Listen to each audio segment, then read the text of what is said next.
Today was a big day for Xbox news as we learned just how long the Xbox Game Showcase will be on July 23rd and what we can expect to see there, and when Project xCloud will launch and what the pricing will be. There's a lot here to talk about, so let's get into it.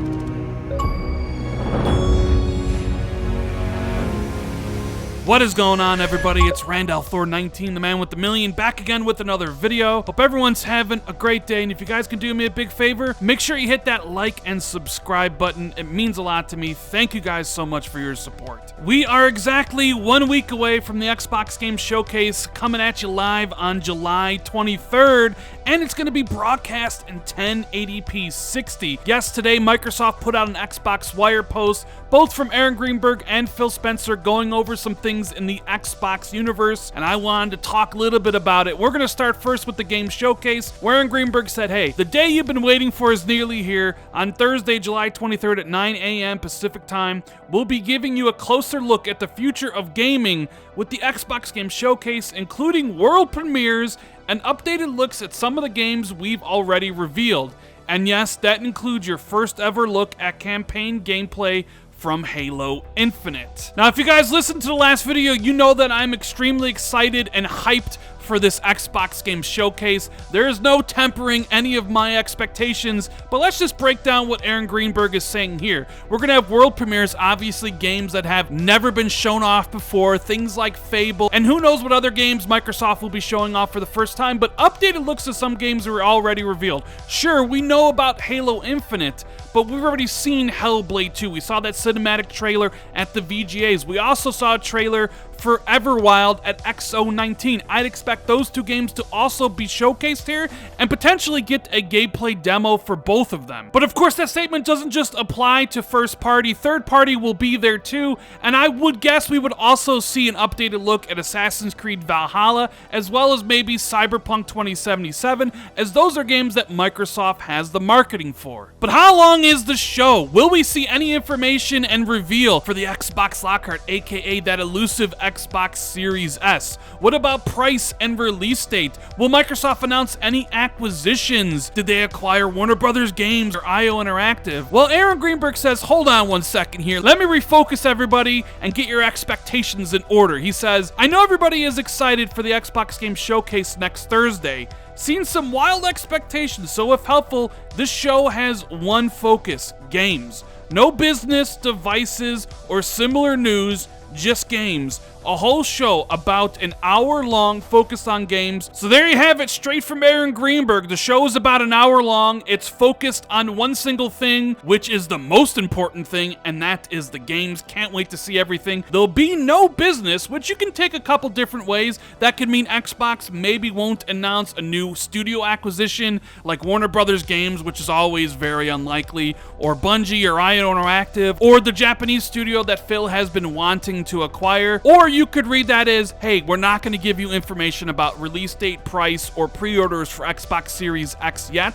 And of course, the stuff about devices means don't expect Xbox Lockhart or the reveal for Xbox Series S at this show. In the next couple days here, I'll be putting out my preview of everything you can expect to see at this event, but I'll give you guys a little hint. I expect that this show will open with Halo Infinite and give us a 8 to 10 minute look at that game, and I have a feeling that game is going to be absolutely phenomenal. Phil Spencer also wrote an article on Xbox Wire that talked about a whole lot. He basically said that all games will look and play the best on Xbox Series X. There's a bunch of old information here as well as some new stuff, so I'm gonna highlight some of the new stuff that I thought was interesting. I mean, he goes on to say that, hey, games will look and play the best on Xbox Series X because we have 12 teraflops of GPU power, we have the super fast SSDs, so you'll be waiting less. All of their first party games are going to be in Game Pass day one. All your gaming accessories will come forward with you, so if you bought the Xbox Elite Controller Series 2 or the adaptive controller,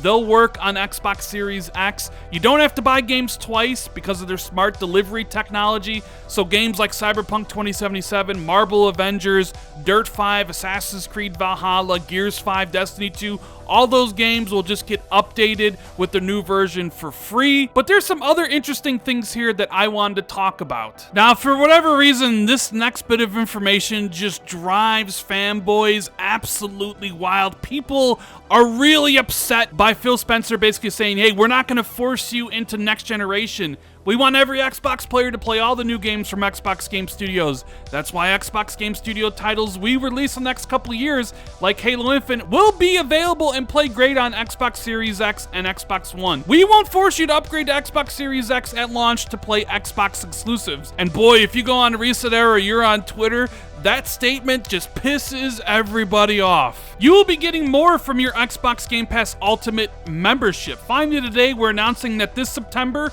in supported countries, we're bringing Xbox Game Pass and Project xCloud together at no additional cost for Xbox Game Pass Ultimate members. With cloud gaming and Xbox Game Pass Ultimate, you will be able to play over 100 Xbox Game Pass titles on your phone or tablet, and because Xbox Live connects across devices, you can play along with the nearly 100 million Xbox Live players around the world. So when Halo Infinite launches, you and your friends can play together and immerse yourselves in the Halo universe as Master Chief anywhere you go and across devices. The sound that you hear right now is Google Stadia dying and everybody canceling their Pro Stadia memberships. I kid. I don't want Google Stadia to die. I want there to be healthy competition in the video game industry on the console side, the game side, the streaming side. It's how we as consumers win when we get the best product and pay the least amount for it. So Google Stadia dropping out of the race wouldn't really be good for anybody. I don't know how Google's expected to compete against this, or Amazon. Microsoft's basically taking their already popular Game Pass service and saying if you already have Game Pass Ultimate, you can stream 100 games right away for free. It's no additional cost. And they're obviously going to ramp the service up over time. Yes, right now, it's just the Xbox One S server blades, but eventually in the future, it will be the Xbox Series X server blades in there for the next generation games, and you don't have to pay extra for it. And just like back and Pat, I think it'll grow over time. Right now, it's 100, then it'll be 200, then it'll be 300, 400, 500, and maybe your purchases that you make, like, hey, I bought Assassin's Creed Valhalla, I want to stream it, will be supported as it goes along. Your games will not be left behind thanks to backwards compatibility. Now, I know a lot of people say I don't buy new consoles to play old games, and that's pretty much true for myself, although I do like the idea of, hey, I did purchase this stuff, it is coming with me, and if I do want to replay them, they'll be better than ever. And Microsoft and Phil Spencer is confirming here that pretty much the entire library will be there day one. He says, you will be able to play 4 generations of games on Xbox Series X on day one. That makes it the largest launch lineup for any new console ever, with thousands of games to play.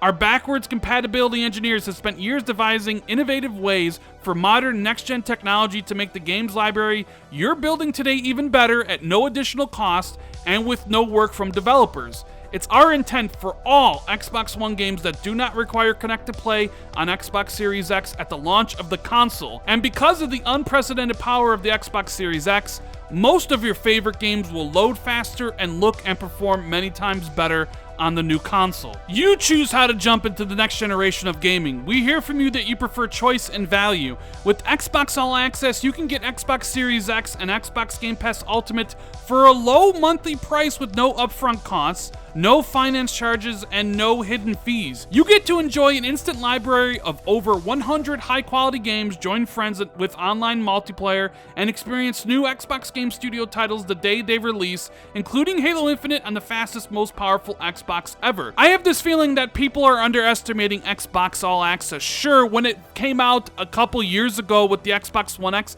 it was only at the Microsoft store, and you had to go there to get it. But it's basically been expanded to 2 of the biggest retailers out there in Amazon and Best Buy. And with people losing their jobs, unfortunately, because of the world situation we live in, people might be looking to get some of these consoles for a little bit cheaper than normal.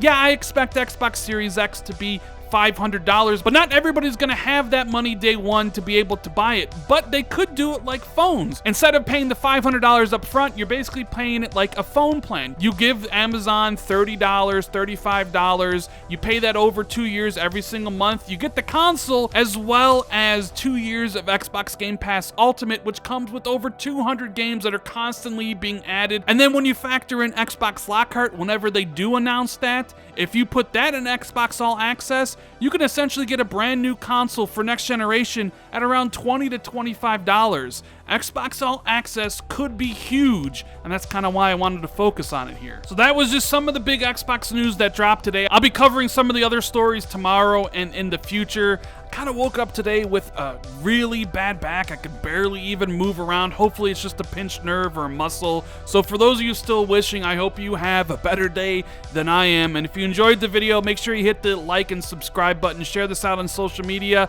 or tell a friend about the channel. And if you always want to be notified right away when I drop a new video, make sure you hit the notification bell. Thank you guys so much for watching. I greatly appreciate it. And I'll see everybody in the next video. Later, guys.